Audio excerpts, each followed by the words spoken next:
L'attualità politica dalla viva voce di deputati e senatori. Va ora in onda La belva civile, mai arrendersi davanti alle cose che si possono cambiare. Il punto della settimana con Nicola Ottaviani. Perché la belva e perché soprattutto la belva civile? Perché ogni cittadino davanti alle ingiustizie, davanti alla politica intesa come vecchia maniera, davanti all'insicurezza, davanti alla richiesta di servizi dello Stato o davanti ad una tassazione iniqua, si sente davvero una belva. E allora la reazione quale dovrebbe essere? Quella di occupare le strade, le autostrade o le stazioni o incendiare le autovetture delle forze dell'ordine come vorrebbe fare una certa sinistra per paralizzare il paese, per portarlo magari nel caos? Assolutamente no. La reazione, quella composta, quella sana e soprattutto intelligente, ma anche ferma e qualificata, è quella di portare avanti le riforme nel nostro paese e nelle nostre istituzioni. Vediamo come. Lasciatemi cantare con la chitarra in mano, lasciatemi cantare, sono un italiano. Buongiorno Italia, gli spaghetti al dente e un partigiano come presidente, con l'autoradio sempre nella mano destra, un canarino sopra la finestra. Buongiorno Italia con i tuoi artisti, con troppa America sui manifesti, con le canzoni, con amore, con il cuore, con più donne, sempre meno suore. Buongiorno Italia, buongiorno Maria, con gli occhi pieni di malinconia. Buongiorno Dio, sai che ci sono anch'io. Lasciatemi cantare con la chitarra in mano, lasciatemi cantare una canzone piano piano, lasciatemi cantare perché ne sono fiero, sono un italiano vero. Buongiorno Italia che non si spaventa, con la crema da barba la menta, con un vestito gessato sul blu e l'amo viola la domenica in TV. Buongiorno Italia col caffè ristretto, le calze nuove nel primo cassetto, con la bandiera in tintoria e una 600 giù di carrozzeria. Buongiorno Italia, buongiorno Maria, con gli occhi pieni di malinconia. Buongiorno Dio, sai che ci sono anch'io. Lasciatemi cantare con la chitarra in mano, lasciatemi cantare una canzone piano piano, lasciatemi cantare perché ne sono fiero, sono un italiano vero.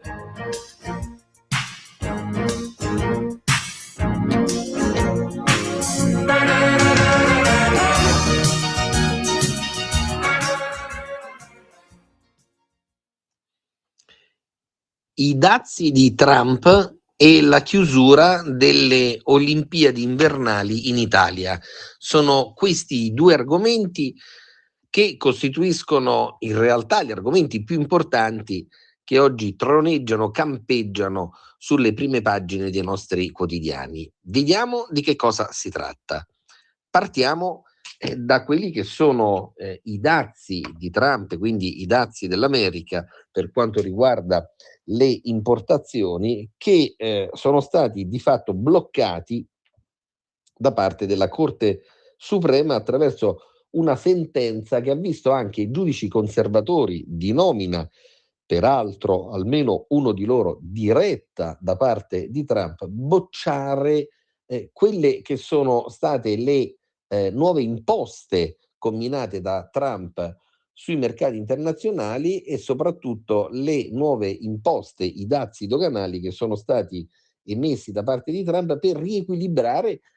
questa è la sua impostazione, quello che è il commercio globale, ma soprattutto quello che è l'import verso gli Stati Uniti rispetto ad una bilancia commerciale che vedeva e vede tuttora molto esposti gli Stati Uniti in termini di import-export verso l'Europa e verso la Cina. Che cosa è successo? Sappiamo tutti che qualche mese fa Trump portò avanti questa sua iniziativa, peraltro fa parte del suo programma elettorale. Ci fu qualche mugugno da parte di quelli che sono gli alleati storici degli Stati Uniti, quindi stiamo parlando soprattutto l'alleanza NATO e tra questi anche e soprattutto i paesi aderenti all'Unione Europea, ma in realtà la riflessione che venne svolta da parecchi economisti anche liberali o conservatori era quella di dire, beh sì, se l'America si attrezza con quelli che sono i dazi e vediamo noi come cercare altre vie, altre possibilità che riguardano l'export soprattutto della comunità europea, in modo particolare l'export della nostra felicissima penisola. È passato del tempo, adesso che cosa è avvenuto? Su questa vicenda si è espressa la Corte Suprema, quindi la Corte federale, che ha detto sostanzialmente al Presidente degli Stati Uniti guarda che tu puoi anche imporre questi dazi, ci può essere anche una scelta di questo tipo, ma trattandosi di emissione di nuove misure sotto il punto di vista tributario, tutto questo può avvenire soltanto previo consenso e quindi previo passaggio all'interno del Congresso americano. E qualcuno potrebbe dire, ma che cosa c'è quindi di particolare, che cosa c'è di scandaloso? In realtà questo conferma anche quello che è il sistema dei pesi e dei contrappesi di carattere costituzionale, potremmo definirlo di carattere federale, che vige in questo momento negli Stati Uniti. Come in altre grandi democrazie, come nella nostra stessa democrazia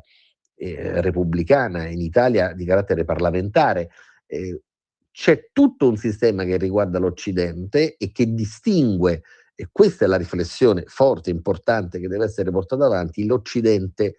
da alcuni paesi orientali, medio orientali o anche dello stesso Corno d'Africa, perché mentre laddove ci sono dei presidenti eletti, dei capi di Stato, dei leader politici eletti direttamente dal popolo, possiamo dire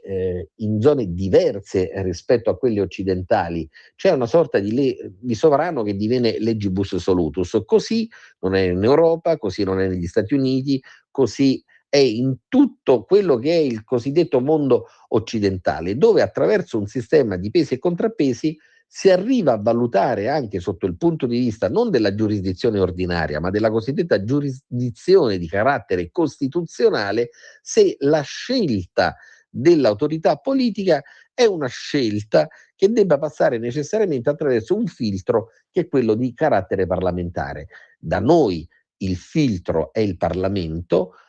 che va a ratificare o che va ad autorizzare preventivamente quelle che sono le disposizioni normative che vengono emanate da parte del governo attraverso i decreti legge da una parte o i decreti legislativi dall'altra, e negli Stati Uniti è avvenuto qualcosa di simile rispetto al nostro sistema di carattere costituzionale, ossia che i giudici di quella che dovrebbe corrispondere alla nostra Corte Costituzionale, ossia il giudice delle leggi, non il giudice delle singole fattispecie, ebbene la Corte Suprema degli Stati Uniti ha sostanzialmente ribadito questo concetto. È legittimo, può essere anche legale, finanche opportuno disciplinare da parte di quello che è il Presidente degli Stati Uniti l'import e l'export a livello internazionale, ma ci vuole un passaggio di carattere parlamentare. Quindi questo avvalora ulteriormente la grandezza della democrazia statunitense. Noi possiamo essere d'accordo o contrari rispetto alla figura di Trump. Noi è chiaro che come maggioranza di centrodestra vediamo più i segni positivi che non quelli negativi, su questo dobbiamo essere chiari, ma che cosa continua a fare la sinistra del nostro paese? Continua a demonizzare gli Stati Uniti in quanto tali, come se fossero dei partner canaglia che noi in qualche modo abbiamo incontrato per strada soltanto a livello accidentale, non riuscendo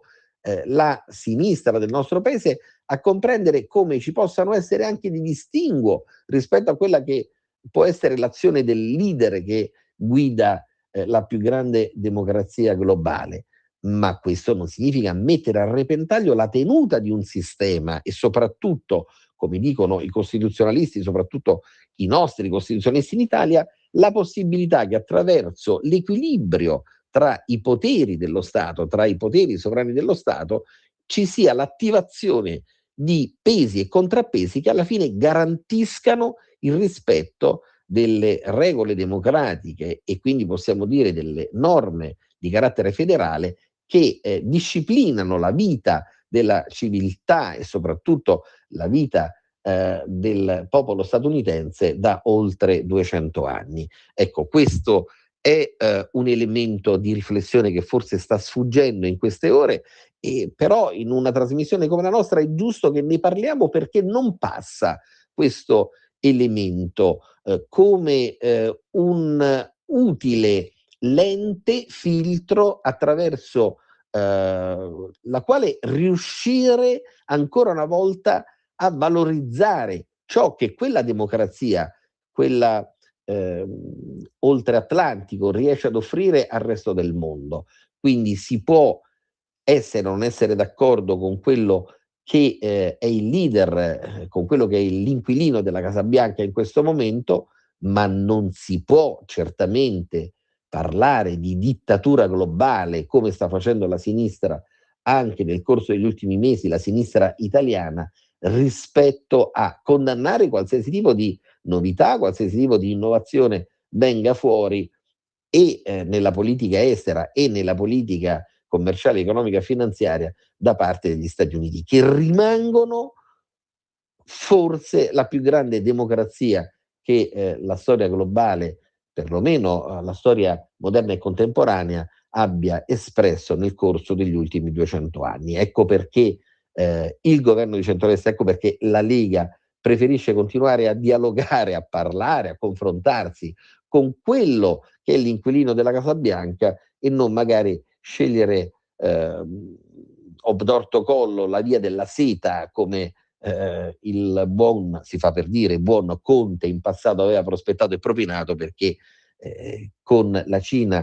probabilmente i sistemi sono di carattere diverso e non possiamo parlare di un assoluto rispetto ai diritti civili e politici che invece sono alla base dei diritti fondamentali anche della nostra Costituzione. E passiamo ora a quello che è il secondo argomento, il secondo piatto forte che bolle in pentola. Ci stiamo riferendo alla chiusura, al sipario che è sceso sulla manifestazione, la più grande manifestazione sportiva che vi sia stata nel corso degli ultimi anni in Italia e possiamo dire probabilmente in Europa, ossia la 25esima Olimpiadi invernale. Bene, in questi ultimi minuti abbiamo visto i siti anche di quelli che sono i quotidiani che notoriamente sono contro l'azione di governo, sono contro la Lega, sono contro il centrodestra. Ecco, ci piace questa mattina citare e tirare in ballo soprattutto Repubblica, troneggia, campeggia come titolo sulla pagina più importante di Repubblica, che è quella che riguarda non soltanto gli inserti sportivi, ma gli inserti di carattere anche economico e possiamo dire di carattere globale. Ebbene, il titolo è "Si chiude il sipario della grande bellezza di un'Olimpiade felice". Ma diamine, fino a qualche settimana fa il ministro Salvini, il nostro vice premier, lo si voleva mettere sulla forca perché era reo di aver speso 3 miliardi per le infrastrutture di queste Olimpiadi. Adesso anche Repubblica si accorge che in realtà, oltre ad essere diventati punto di riferimento, e lo vedremo da qui a breve, da qui a qualche istante, noi abbiamo investito bene quelle che sono risorse sulle infrastrutture che dureranno probabilmente per il prossimo secolo. Quindi remedius perpensa, dicevano i latini, se viene rivista un'impostazione che era pregiudizialmente contraria, negativa nei confronti del governo, per aver creduto nella possibilità di realizzare queste Olimpiadi moderne della neve in Italia, ben venga, perché questo significa anche avere quella intelligenza che sotto il punto di vista culturale contraddistingue gli stolti da coloro che sono invece disponibili a rimettersi in gioco. Ebbene, andiamo quindi nel particolare, scendiamo nel particolare e vediamo qual è stato il contenuto di questa cerimonia di chiusura. Io direi che potremmo anche saltare, non dico a pie pari, ma saltare con un piede solo quelle che sono state le eccezionali esibizioni che hanno riguardato il profilo dell'evento, della manifestazione sotto il punto di vista mediatico ed anche sportivo. Potremmo anche saltare quella che è stata l'esibizione di Gabri Ponte, l'esibizione di Fresu, dello stesso Achille Lauro, per non parlare di bolle che con Joan Thiel davvero hanno toccato il massimo sotto il punto di vista anche della comunicazione culturale. E però non possiamo saltare né a pie pari e neppure con un piede soltanto quelle che sono state le indicazioni della presidente del CIO, Kirsty Coventry. Ebbene, la presidente del CIO letteralmente ieri sera davanti al mondo intero, quindi non soltanto in Mondovisione, ma possiamo dire in social visione, ha pronunciato questa frase: avete inventato un nuovo modello di giochi. Dice agli italiani: dovete esserne orgogliosi. Bene, quando il presidente del CIO, che rappresenta la più alta autorità della governance mondiale nel settore dello sport, ma lo sport non è soltanto disciplina, lo sport è socializzazione, è ingegneria sociale, possiamo definirla, e anche ingegneria di carattere economico. Ebbene, quando il presidente del CIO prende l'Italia come punto di esempio per un modello replicabile anche e soprattutto in termini di investimenti, significa che la sinistra oggi avrà un giorno di lutto notevole, perché avevano cercato di portare avanti a mo' di spauracchi tutto quello che fosse di negativo rispetto a queste Olimpiadi, dicendo che l'Italia non era all'altezza di gestire una vicenda del genere, che si stavano portando avanti investimenti folli. Oggi abbiamo addirittura una presa di posizione, anzi la potremmo definire una presa di posizione, perché poi facilmente cambiano idea all'ultimo minuto. Abbiamo che l'inquilino del nostro Campidoglio, non quello degli Stati Uniti, ma il Campidoglio di Roma, Gualtieri dice: a questo punto cominciamo a pensare che nel 2040 anche noi potremo ospitare le Olimpiadi estive. Dovrebbe fare una bella cura di fosforo il sindaco di Roma, sotto il punto di vista politico naturalmente riteniamo, per ricordare prima a se stesso e poi al resto degli italiani che lui oggi va a braccetto con quella stessa Virginia Raggi del 5 Stelle, sindaco del 5 Stelle, che il 16 ottobre del 2016 diede l'annuncio a tutto il mondo della rinuncia, si passi la quasi allitterazione, ai giochi olimpici del 2024. Sì, perché noi 2 anni fa avremmo potuto tenere i giochi olimpici a Roma, la Raggi del 2016 ad Orbe Terrarum, quindi in diretta televisiva, disse no, ma guardate, noi rinunciamo perché vogliamo evitare speculazioni, vogliamo evitare corruzioni e vogliamo dire che Roma non è pronta ad ospitare un nuovo evento del genere, rinunciando sostanzialmente a che cosa? A quello che è stato il motore che in queste ore è stato attivato, in questi giorni, in questi mesi e anche per i futuri anni, perché tutti sono concordi nell'evidenziare che questi giochi stanno rappresentando nel corso dell'attuale quinquennio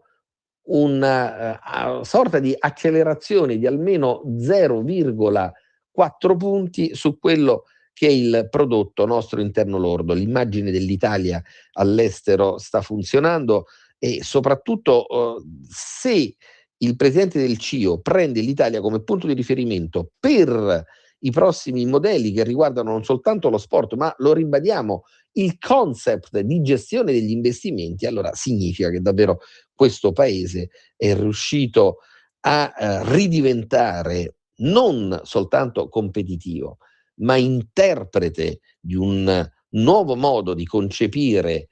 quello che è il fil rouge che deve esserci necessariamente tra lo Stato centrale, le regioni e i sindaci delle città coinvolte all'interno di questi eventi, di queste manifestazioni, significa che il modello del centrodestra funziona. Ma è il modello del centrodestra o è anche e soprattutto il modello delle regioni guidate dal centrodestra? Bene, questa Olimpiade double face, così la possiamo definire, quindi dai due volti positivi, Milano da una parte e Cortina dall'altro, significa anche e soprattutto Olimpiade che è stata realizzata attraverso i governi regionali della Lombardia e del Veneto guidati dalla Lega, e non è un caso se le linee di comunicazione, le linee viarie, le linee di logistica sotto il punto di vista infrastrutturale sono passate e soprattutto sono arrivate con la massima efficienza attraverso il governo di regioni ove governa non soltanto il centrodestra, ma dove il marchio, l'imprinting della Lega è più forte rispetto ad altre. E quindi non possiamo fare che chiudere in bellezza quella che l'indicazione che proviene anche dai quotidiani nei quali siamo partiti, tradizionalmente ostili al centrodestra e alla Lega, come lo stesso quotidiano della Repubblica, perché se alla fine viene riconosciuto con molta onestà intellettuale quello che noi possiamo definire al contrario l'onore delle armi, sulle vicende che riguardano l'immagine del paese, l'immagine del Made in Italy, significa che a questo punto si stanno raggiungendo tutti gli obiettivi prefissati 4 anni fa nel corso delle ultime elezioni politiche da parte del governo del centrodestra, e soprattutto quegli obiettivi targati con lettere a caratteri cubitali Lega Italia, Lega Salvini Premier.